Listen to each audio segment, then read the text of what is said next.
Hello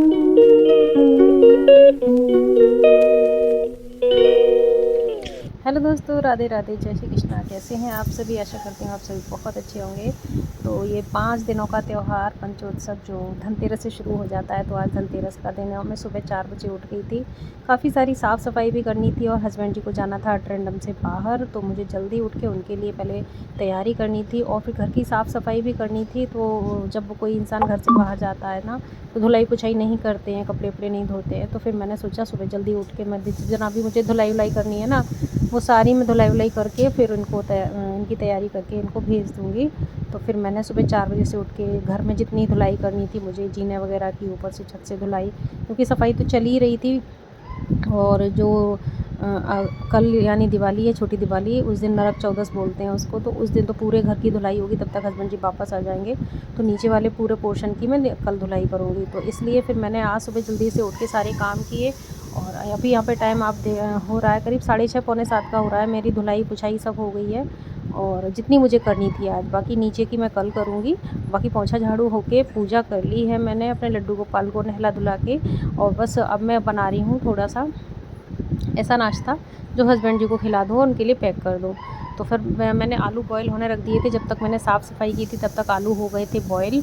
और कहते हैं ना कि घर से खा के निकलो तो हर जगह मिलता है, ये बुज़ुर्गों की कहावत है। हमारे बड़े बुज़ुर्ग कहते थे अपने घर से हमेशा खा के ही निकलना चाहिए, कभी भी भूखे नहीं निकलना चाहिए। हो सके तो कहीं अगर सफ़र में जा रहे हो तो अपने साथ थोड़ा बहुत खाना पीना पैक करके भी ले जाना चाहिए, बहुत अच्छा रहता है। कभी कभी समय का कुछ पता नहीं होता कि कब क्या क्या प्रॉब्लम आ जाए, जाम वगैरह हो। आजकल त्योहारों के चक्कर में हर जगह जाम जाम जाम, बहुत ज़्यादा जाम लगते हैं, तो बहुत दिक्कत होती है, गाड़ियाँ बहुत देर से पहुंचती हैं। तो इस चक्कर में फिर मैंने सोचा लाओ थोड़ा सा खाना बना देती हूँ। तो यहाँ पर मैंने आलू बॉयल होने रख दिए थे, उसके लिए मैं धनिया हरी मिर्च वगैरह कट कर रही हूँ। बाकी सब मैंने काम कर लिए थे और आज छुट्टी नहीं है, मुझे जॉब पर भी जाना है अपना। 9 बजे तक मुझे सारे काम करके जॉब के लिए भी निकलना है। होते हैं त्योहारों की तैयारी, सारे काम सभी साथ ही साथ चलते रहते हैं। ऐसा नहीं है कि कोई काम बंद हो जाए।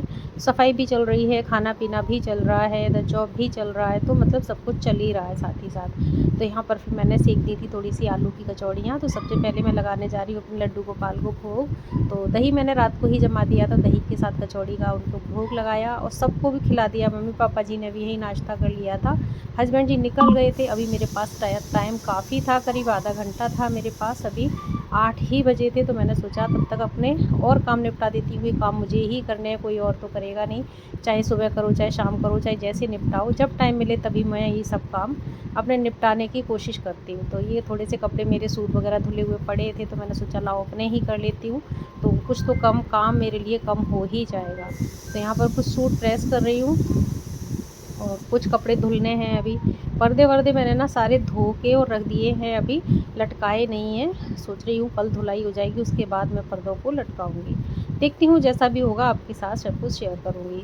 तो आज का ब्लॉग बहुत छोटा सा है, प्लीज़ माइंड मत कीजिएगा, क्योंकि ना समय नहीं मिल पा रहा था एडिटिंग करने का। बच्चे आज आ जाएंगे, तो फिर इस चक्कर में मैंने ये ब्लॉग थोड़ा सा लेट हो रहा है। दिवाली वाले दिन जा रहा है आज, मैं इसकी वॉइस ओवर कर रही हूँ और घर में बहुत सारे काम चल रहे हैं। फिर उसके बाद मैं चली गई थी जॉब पर, तो वहाँ पर भी बच्चों ने दिवाली रंगोली बनाई। ये सारा मेरा पूरा स्टाफ है, तो हम लोगों ने सभी ने थोड़ी सी वीडियो बनवाई अपनी अपनी, और बच्चों ने फूलों से ही, फूल और पत्तियों से इतनी सुंदर रंगोली सजाई कि बस क्या ही कहूँ। मतलब गांव में भी छोटे छोटे बच्चों में इतना टैलेंट भरा पड़ा है कि बस कुछ कहिए मत, उनको निखारने की देर है, बस इतना।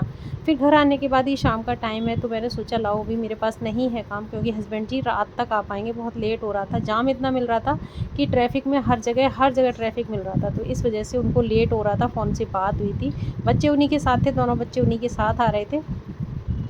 तो मेरे पास ये सब काम छोटे छोटे करने को थे, तो मैंने सोचा जो जो कपड़े धुले टंगे हैं जहाँ पर मैं कर सकती हूँ वहाँ पे कर लेती हूँ। बाकी फिर बच्चे आ जाएंगे उनसे करवाऊँगी। तो फिर मैंने सोचा लाओ मैं इसकी पर्दा लगा देती, क्योंकि ड्राइंग रूम में अच्छा नहीं लगता है, कई दिनों से ऐसे ही पड़ा है। साफ़ सफाई सब हो चुकी है, मैंने सब कुछ धो दिया है, सोफ़े कवर वगैरह सब कुछ धो के मैंने रख दिए हैं। अब केवल इस ड्राइंग रूम की धुलाई करनी है मुझे, और अंदर मेरे जो रूम है उनकी धुलाई करनी है। बाकी धुलाई मेरी हो चुकी है। छत के पोर्शन की मैंने एक दिन पहले ही करवा ली थी, हस्बैंड जी ने और मैंने साथ मिलकर कर ली थी, क्योंकि ना एक दिन में पॉसिबल नहीं होता है, जब घर बड़ा होता है तो कुछ कुछ पोर्शन की कर देते हैं ना, तो आसानी से काम भी हो जाता है और हम इंजॉय भी कर पाते हैं अपना कोई भी फेस्टिवल। इस तरीके से मैं सब काम अपने ऐसे ही निपटाती हूँ। फिर शाम का टाइम है, यहाँ पे दीदी और मेरी भांजी आ गई थी, तो मैंने सोचा लाओ चलो गोलगप्पे की पार्टी करते हैं। तो मैंने भांजी से ही बोला था तुम ही ला दो, और तो कोई लाने वाला है नहीं, तो भांजी ने मेरी ने गोलगप्पे ला के दिए। मैं, दीदी और मेरी भांजी तीनों लोग डाइनिंग टेबल पर बैठ के एंजॉय कर रहे हैं। उसके बाद फिर रात को होगी धनतेरस की पूजा, तो धनतेरस की पूजा की मैंने।